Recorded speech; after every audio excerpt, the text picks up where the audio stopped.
So there's always a concern about data and personal information in the cloud. Cloud, whilst it offers many benefits, is also seen as somewhat ghost-like. It's this thing that's almost ethereal. No one can see it, no one can touch it, and because it's not tactile, people fear it.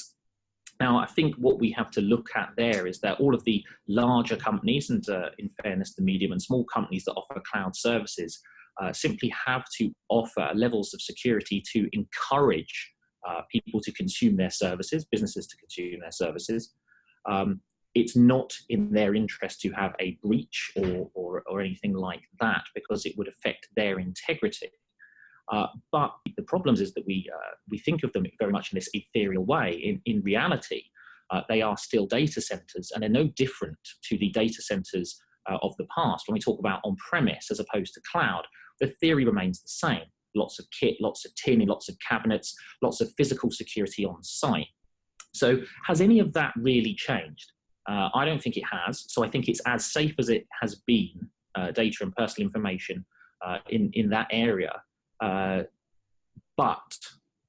the problem that cloud brings is that there are a lot of people who, again, with a cloud philosophy, put their eggs in a basket that the likes of the major providers do the security for them.